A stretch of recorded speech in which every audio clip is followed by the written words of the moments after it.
Well, I've got my safety hat, I've got a safety vest and safety goggles. Folks, that means that I have another opportunity to take a look at the finish out of the Irving Convention Center. I'm going in.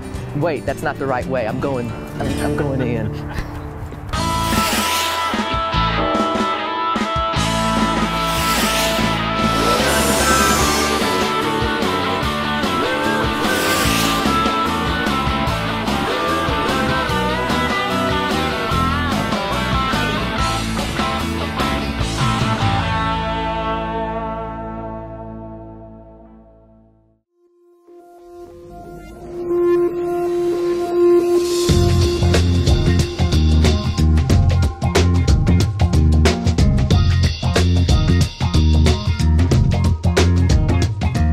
A lot of work from a lot of people for a very long time. By the time we open, it'll be about 12 years since this project first began. So it's a very exciting time for us. Well, we started the foundation back in 2008, and in that process we had to moisture condition 12 foot below that because of the Las Colinas soils are very heavy clays that expand and contract. So we had to dig the clays out and put 12 foot of the material back in 8-inch lifts and moisture conditioning.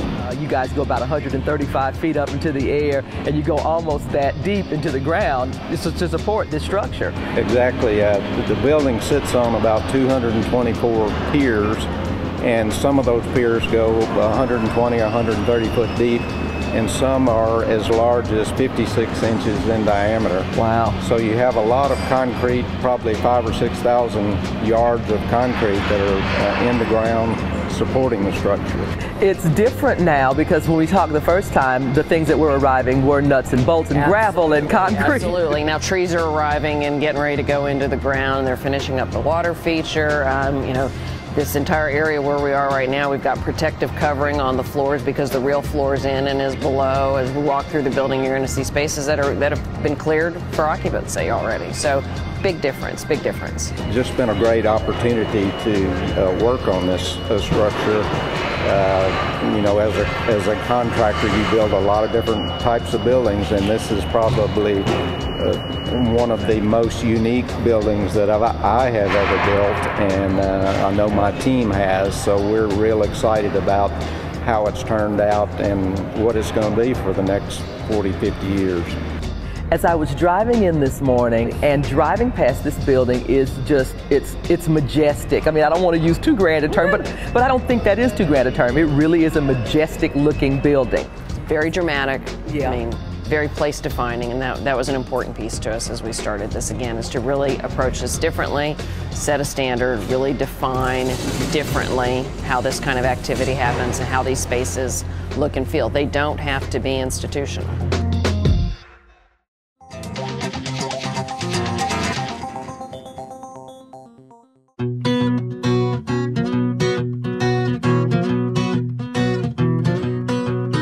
We're here on the ground floor, and this is where the exhibit hall is. Out here in this pre-function area to see registration or coat checks. There's a box office over my shoulder for ticketed events. We have a 35-foot tall ceilings, and it's structural steel that spans across, and they were able to do this with just standard trusses. This is the entry areas. We've got parking garage almost done over here. People will be coming in from there. From the other corner is where people come in if they're being dropped off by taxi or shuttle bus or those kinds of things. This is the 50,000 square foot exhibit hall that's column free. To achieve that, the engineer designed some catenary trusses that span those areas and make that column free. So to erect those particular trusses and get them built took a long time. We can split that space into two 25,000 spaces. We can put 220 trade show booths in here, 5,000 people for a keynote speaker, 2 separate events. We'll have a gymnastics tournament in here. We've got a all Canada travel show coming in here in February. So that's kind of how this space gets used. It's probably the most most flexible and most utilitarian space in the building. Behind it is the 9 loading docks, including docks where trucks can literally drive up the dock and onto the show floor. So for big equipment events, they can drive right onto the floor. If we were doing a specialty car show or boat show or something like that, then we could literally move that equipment from the loading dock, drive it right in onto the floor itself.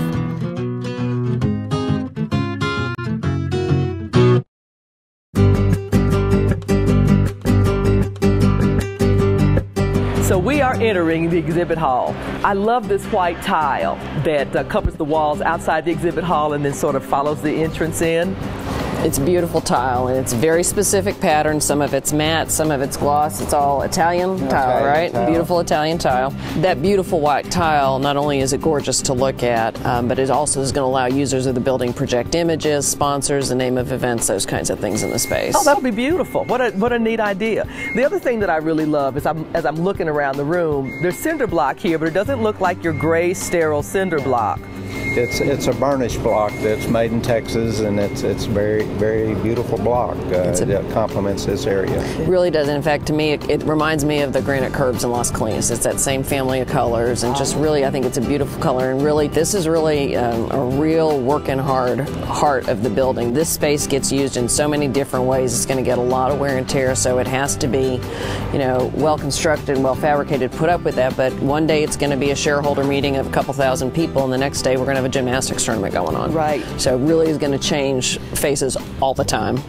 And it's got to keep a pretty face while it's changing those faces. Absolutely. So I love the doors too. I have to mention those. What did you say that wood was called? Right. The entrances to this hall are constructed out of zebra wood, and you have that at about 4 different entrances, and it'll really look nice as you're coming in. It's beautiful. You can see the loading docks off to the back of this space, Kathy, and then over here you can see the windows up into the building. That's actually out of our operating offices. We've created a show manager's office so that somebody who's got an event in the space can work from up there, see clearly what's going on down below, but still get other work that needs to be done. In other buildings, you would take out a meeting room for that use and not necessarily have the view. Well, that's a piece of valuable real estate.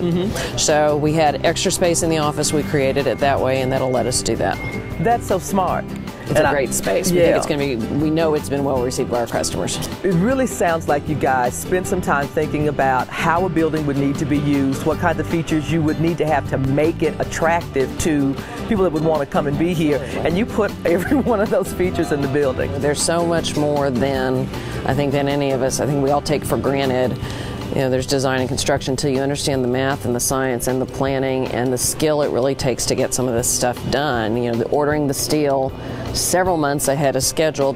What people may not understand is we had to order the structural steel about 8 months early to get that in the mill order process, to design all the steel members and get them fabricated so we could get them out here and fit them in the construction schedule so we could have them here on time. Because it only, the mills in this country only create certain lengths at certain times a year, and if you don't understand that, you don't know that, you miss it, and we're not open.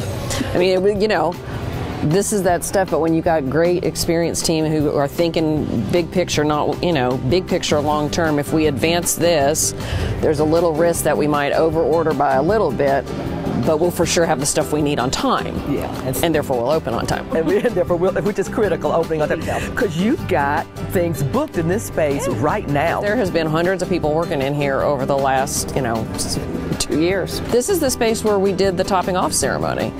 Which was almost a year ago. It was February of this year. It was freezing cold out. And the space was a shell at that point in time. And we have come a really, really long way. I think you mentioned that trucks can actually drive up these docks here, and directly onto the floor. So this, the floor had to be built so it could sustain a certain amount of weight. all those kinds of things. Again, that's another valuable thing. If that kind of equipment can be driven directly on, it means less stopping and starting to unload it here, move it here, move it here, move it here. That's another great asset for a space that's really relatively small space. We got a lot of loading docks too, so it's going to help shows and events move in and move out very quickly. When the guys were all in here for the topping off ceremony, it was obvious how many hands you had on this building, and that's got to have some kind of a great impact before you even open the doors of this facility on the local economy. It has. For the last 2 years, we've had 50 subcontractors, and they have employed over 2,600 workers that have phased through this particular buildings, and those people come to work here, they eat here, they buy gas here, they buy all kinds of things. Absolutely. Before it's ever open, we've already had that stimulus going on, which is great, and that's why they talk about construction being such a valuable part of the economy. I mean, it's huge. It's obviously been huge for us. Well, I want to ask you, because I think that there's an event that's coming up not too long after you guys open your doors. What's the You know, we have January 27th, the State of the City. January 28th, you'll see this space go into action when the doors open for Zest Fest, and that's a fiery foods festival. It's been in existence for 14 years, and they're expecting 7,500 to 10,000 people to sample salsas and hot sauces and do all things fiery.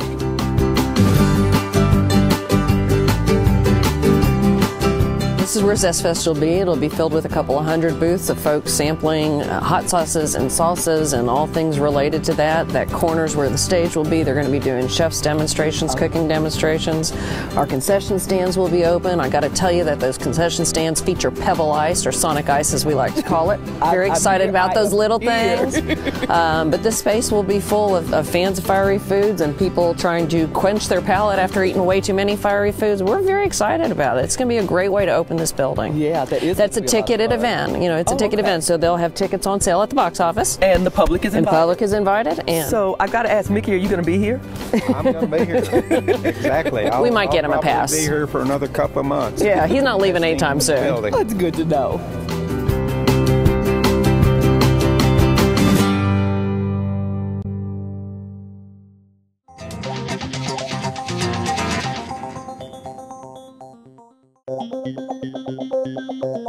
They walk over from the DART station, which is the easiest access for them. They'll come in on this corner over here, and they'll be right at the corner, very close to where our offices are, as well as close, obviously, to the central part of the building. So that's basically what happens here on the ground floor, other than the staff offices that are here.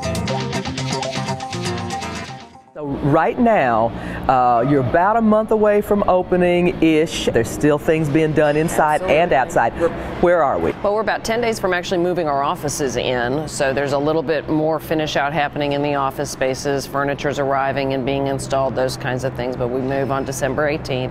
There's still equipment coming into the building on a daily basis that as soon as storage areas can get cleared, we can start putting things away, and that's, you know, thousands of tables and chairs, and then you start thinking about the kitchens and knives and forks and plates and cups and saucers and chafing dishes and coffee pitchers and all that kind of stuff is all starting to arrive. So it's a very exciting time. It's pretty cool.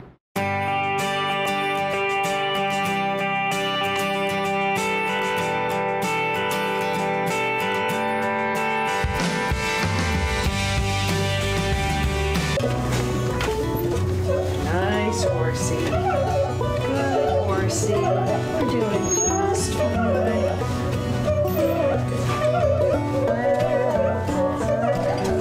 Horsey, you'll be just fine.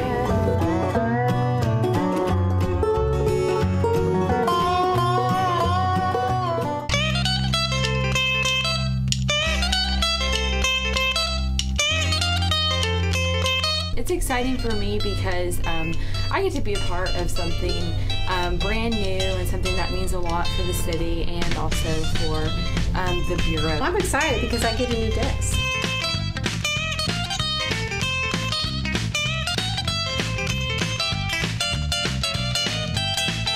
It's going to be a great opportunity for us. Oops, put that in the recycle bin. We're very excited. We'd much rather be through today, but we're very excited. It's been a long time coming. We're going to be focused on getting ready for State of the City on January 27th, and no matter what we look like right now, that we will be ready. Right? Right. Right. Irving Convention. Visitors Bureau, how may I assist your call today? This is where the ICBB staff offices will be, as well as the building management group. You know, in addition to our own sales and marketing and administrative team, we've now added kind of a whole component. If you can think about it, what a hotel needs to operate, we've now added that group within here, with the exception of the sleeping rooms. That's wonderful. Now, you know, the last time we were here by these columns, we were outside. Yeah. So a lot has been done. Lots gotten done. What's it take to make that happen? You know, part of it, beyond the contractors and consultants we brought on board, Austin Commercial, our folks at Hillier, the architects, Beck, all those folks, all the subcontractors, the city team has made all the difference, and pretty much every department in the city, I think, has been involved with this. A key one has been the inspections team. Mm-hmm. We had an inspector group out on site every day that helped us inspect the building and the systems that needed to be tested, and kept us on schedule during the project. And that just made it very efficient, so that anytime something needed it, it's not like they have to call and wait for somebody to come out. They got a trailer with city staff in here ready to do that, and it's a constant set of work. So that group has been part of the team as much as anybody else. It's great, and that's what makes it happen.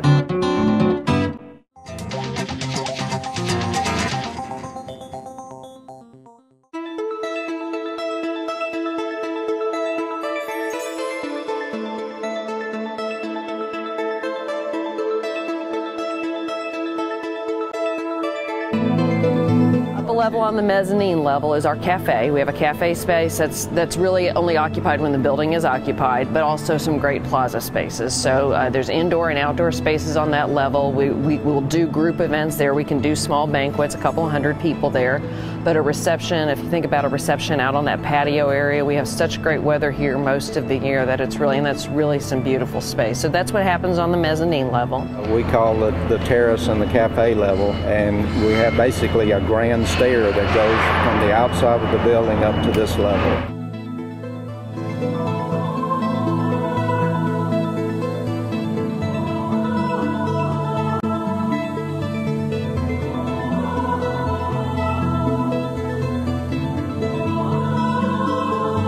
Once you get to that level, there will be open terraces out in front of the cafe, and this terrace will also lead up to the third floor.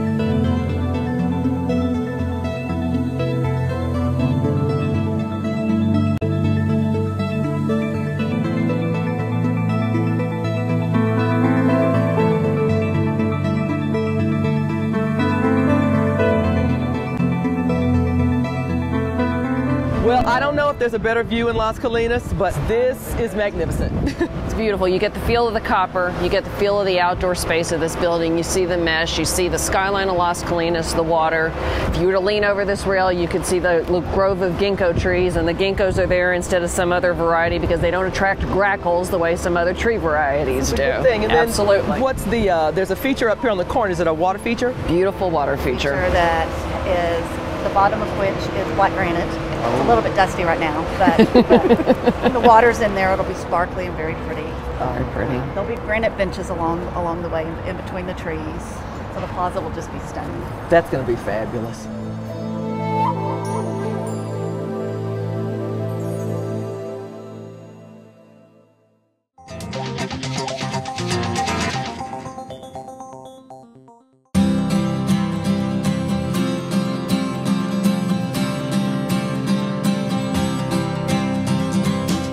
Go up one more level to the third level. There's some more outdoor space on that level as well, some more patio level. So customers can come to the convention center, stand out on these terraces and meet clients, visitors, and have a very nice view of the area here. The third level is really kind of the heart and soul of the building.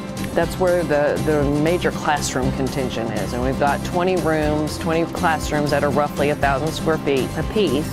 8 of those combined to make an 8,000 square foot junior ballroom.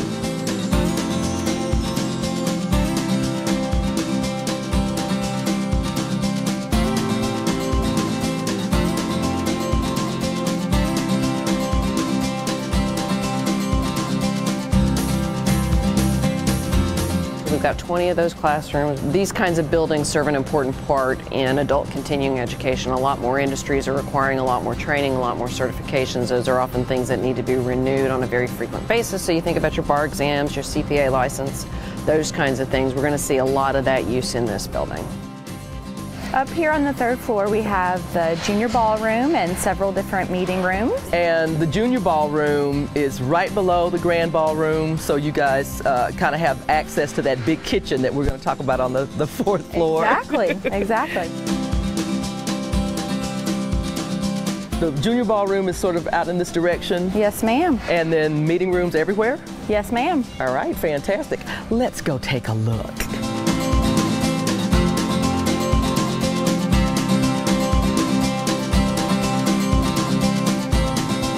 One of the things that I think is really the coolest about this building is the attention that you guys have paid to the different color schemes. Like the color schemes in each of the meeting rooms is very different. During this entire process, you know, since you guys started building the facility, you've been in touch with media locally and nationally. What kind of feedback are you getting from them? We sure have. It's been really positive. For one, we were in Convene magazine, which is a national trade publication, focusing on the little subtleties in the building, the unique features that really set it apart from traditional convention centers. Would you say that the buzz about this building locally and nationally on the convention circuit is pretty high? Oh, definitely. It's definitely high, and it's exciting. You know, we're creating a new niche in the marketplace, and the media has done a great job of showcasing how we are going to be the new thing and the new up-and-coming thing, setting ourselves apart from other convention centers. So it's exciting. That is exciting.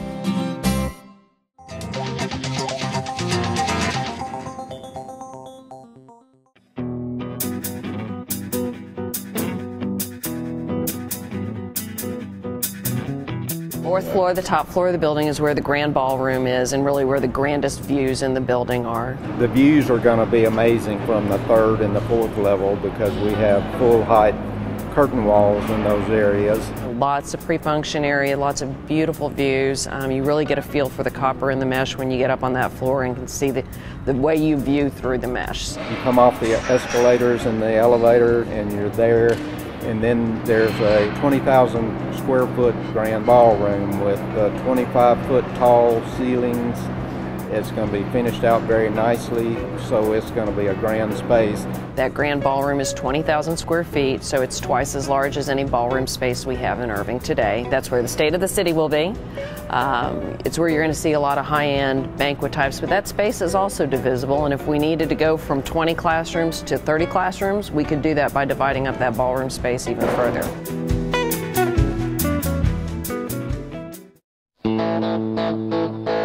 So now we are on the top floor with this incredible view through the copper. What's up here? We sure are. We're on the 4th floor, and the main feature up here is our grand ballroom. Right now we're in the pre-function area. And then through those doors over there, we actually have a huge kitchen with state-of-the-art equipment.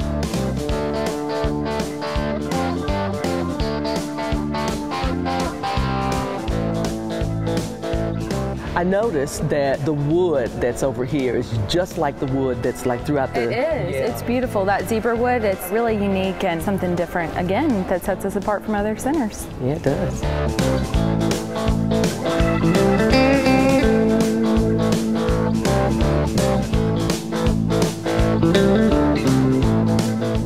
And like I was telling you before, right through here is our large kitchen facility. That's great. And I'll let you in on a little secret. Okay, I love a secret. Our chef is actually the chef from Texas Stadium. Okay, I'm starting to get the picture here. What's the first event here in the Grand Ballroom? It's going to be State of the City. State of the City. Mm-hmm. And the last event at Texas Stadium was State of the City. We're going full circle here. Sure are. That's nice.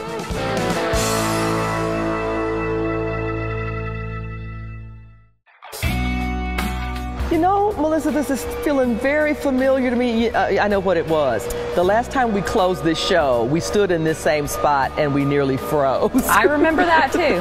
And so we're going to close this show here too. I want to say a big thank you to you and to the Irving Convention and Visitors Bureau and to Austin Commercial for letting us come and hang out and get a preview of all the fun that's going to be happening. Yes, ma'am. Thank you for being here. We're excited to move in. Yep, it's going to be a lot of fun next year. Thank you for tuning in. We'll see you next time on another Irving Living. Maura, when you get... Wait. We'll wait for that beeping to stop and then go. Could be a while. I'll give you come hithers. Wayne's World. Wayne's World. Don't walk anywhere. I didn't move. I just tilted. I just tilted. So you were. Can I get a jackhammer? I have yet to get to use a tool out here, by the way. As a leading source of adult continuing education, these spaces become more and more important to a lot of trades. Talk faster, quicker sentences. Austin team will be proud of for a long time.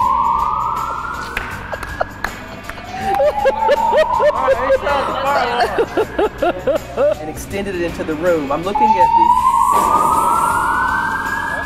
cinder blocks, for example. Hey, that was a good start, you guys. That was really good start. Play with the light and everything. Plays with the light. It also allows users of the building to be able to project images on that space. Oh, that's a fine idea. That's a key. Yes.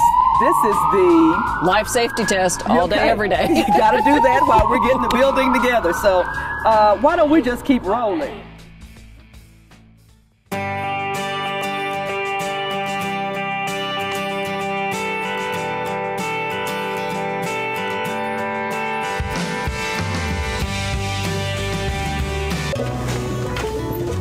Nice horsey. Good horsey. We're doing just fine.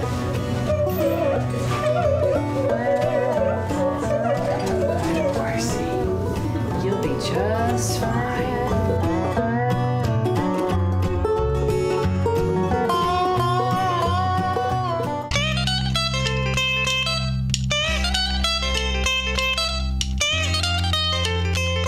It's exciting for me because I get to be a part of something brand new and something that means a lot for the city and also for the Bureau. I'm excited because I get a new desk.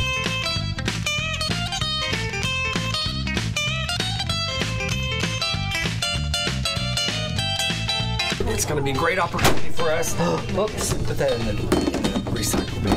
We're very excited. We'd much rather be through today, but we're very excited. It's been a long time coming. We're going to be focused on getting ready for State of the City on January 27th, and no matter what we look like right now, that we will be ready. Right? Right. Right.